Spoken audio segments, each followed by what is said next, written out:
Hello friends, आप सभी का वेलकम आपके अपने यूट्यूब चैनल में। आज फिर से हम ट्रांसफ़र ऑफ प्रॉपर्टी एक्ट के एमसीक्यू ही देखेंगे, लेकिन ये उत्तराखंड जुडिशल सर्विस के नहीं है, ये मिली जुली सरकार है।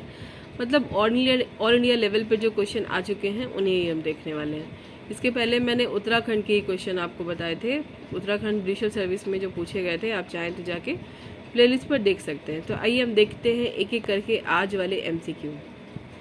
संपत्ति अंतरण अधिनियम की धारा 5 से जो 37 है वो किस पर लागू होती है? आंसर में है संपत्तियों के अंतरण पर, चाहे वो मूवेबल हो या इमूवेबल हो।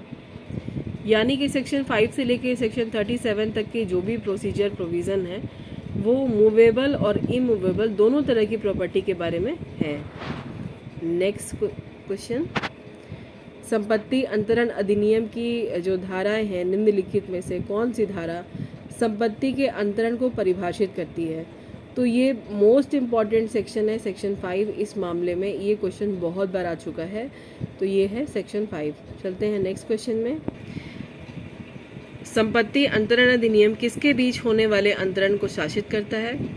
तो इसका आंसर वैसे भी आप लोग सब जानते होंगे कि ये सिर्फ इंटर वाइवोस ट्रांसफ़र की बात करता है, यानी दो जीवित व्यक्तियों के बीच में अंतरण के बारे में।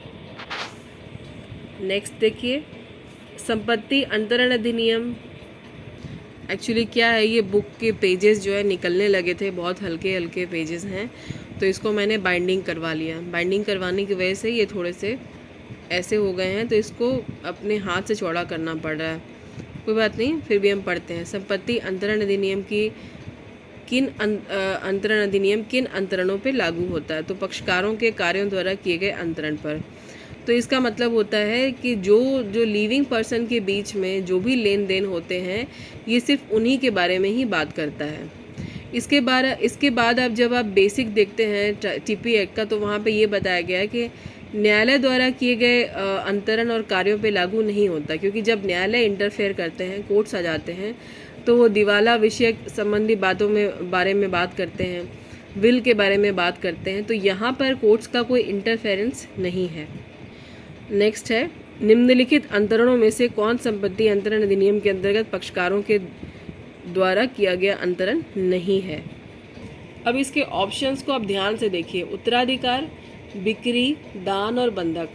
तो टीपी एक्ट में बिक्री की भी चर्चा है, चैप्टर में बंधक की भी है, दान की तो है ही, सिर्फ उत्तराधिकार की चर्चा नहीं की गई है, क्योंकि इसके लिए अलग से एक्ट बना दिया गया है।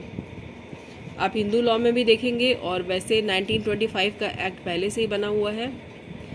संपत्ति अंतरण अधिनियम की धारा 5 के अंतर्गत जीवित व्यक्ति में कौन शामिल है? तो इसके जो आप जब देखेंगे सेक्शन 5 में, तो उसका पैरा 2 आपको बताता है कंपनी, संगम, व्यक्तियों का निकाय, चाहे वो निगमित हो या ना हो। आप प्लीज़ देख लीजिएगा।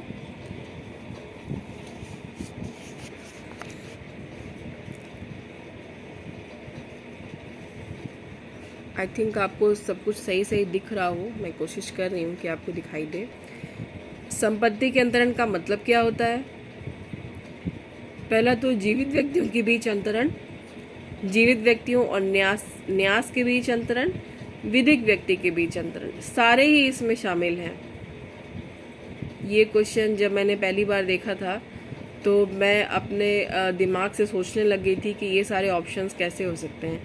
तो अगर आपने ट्रांसफ़र ऑफ प्रॉपर्टी एक्ट का बेसिक यानी टेक्स्ट बुक का जो पहला चैप्टर है और सेक्शन 3 को बहुत अच्छे से अगर आपने देख लिया है, तो आप इस तरह के कई क्वेश्चन आप आराम से सॉल्व कर सकते हैं। ये मैं आपको काफ़ी पहले वीडियो से ही ये बात मैं बोलते आ रही हूँ।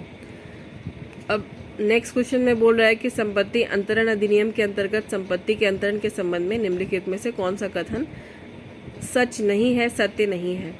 तो इसमें बोल रहा है कि एक व्यक्ति खुद को संपत्ति का अंतरण नहीं कर सकता, जबकि आप सेक्शन 5 पढ़ेंगे तो वहाँ पे आपको पता चलेगा कि एक व्यक्ति खुद को भी अंतरण कर सकता है। कैसे? वो अगर अपने आप को किसी प्रॉपर्टी का ट्रस्टी बना ले, तो वो अपने आप को भी प्रॉपर्टी ट्रांसफ़र क्रिएट कर सकता है, एक ट्रस्ट क्रिएट करके। तो संपत्ति अंतरण अधिनियम के अनुसार निम्नलिखित में से कौन एक अंतरण नहीं है? तो बिक्री, दान, विनिमय, ये तीनों ही अंतरण है, और ये ट्रांसफ़र प्रॉपर्टी एक्ट में बताया गया है, लेकिन संपत्ति के दावे का परित्याग ये नहीं है। संपत्ति के अंतरण में शामिल नहीं है, इसका जवाब तो आप फ़ौरन दे देंगे वसीयत, क्योंकि बिक्री, पट्टा और दान ये सब तो है ही। निम्नलिखित में से क्या संपत्ति के अंतरण में नहीं आता है? तो पारिवारिक समझौता नहीं आता है, और पट्टा, विनिमय, दान ये सब तो आता ही है, और इसके प्रोविज़न भी आपको मिल जाएंगे। निम्नलिखित में से किसे संपत्ति अंतरण अधिनियम की धारा 5 में जीवित व्यक्तियों में शामिल किया गया? एक कंपनी, एक संघ, व्यक्तियों का निकाय। अब आगे इसमें लिखा नहीं है, लेकिन मैं बोल देती हूँ, चाहे वो निगमित हो या ना हो। तो ये सारे ही ऑप्शन जो है आंसर में है। संपत्ति अंतरण अधिनियम 1882 के अंतर्गत अंतरण जो शब्द है वो क्या, उससे क्या संदर्भ मिलता है आपको? तो आंशिक और संपूर्ण अंतरण के बारे में भी वो बात करता है, और पूर्ण और सशर्त अंतरण के बारे में भी बात करता है। समाश्रित अंतरण के बारे में यहाँ कोई चर्चा नहीं की गई है। संपत्ति अंतरण के संदर्भ में निम्नलिखित में से क्या सही नहीं है? तो सही ये नहीं है कि वह खुद को या एक या अधिक जीवित व्यक्ति को संपत्ति का अंतरण नहीं कर सकता, क्योंकि वो बिल्कुल कर सकता है। नेक्स्ट एंड लास्ट क्वेश्चन, क्योंकि अब सोने का टाइम हो गया है, रात काफ़ी हो गई है। निम्नलिखित में से किसे संपत्ति अंतरण अधिनियम के अंतर्गत संपत्ति का अंतरण माना जाएगा? अपना उत्तर नीचे दी गई कूट संख्या के उपयोग द्वारा चुनें। तो आंसर हम लोग देखते हैं, दो वस्तुओं के बीच में विनिमय, और उसके बाद एक स्थावर संपत्ति पर विधि प्रवर्तन द्वारा प्रभार का सृजन। आप वीडियो को बार बार सुनिए, बार बार देखिए। अगर आपके पास ये बुक है तो बहुत अच्छी बात है, आप उससे भी लगा सकते हैं, लेकिन अगर आप एक और बुक अपने आप को रेफ़र करना चाहते हैं तो आप इस वीडियो को देख सकते हैं।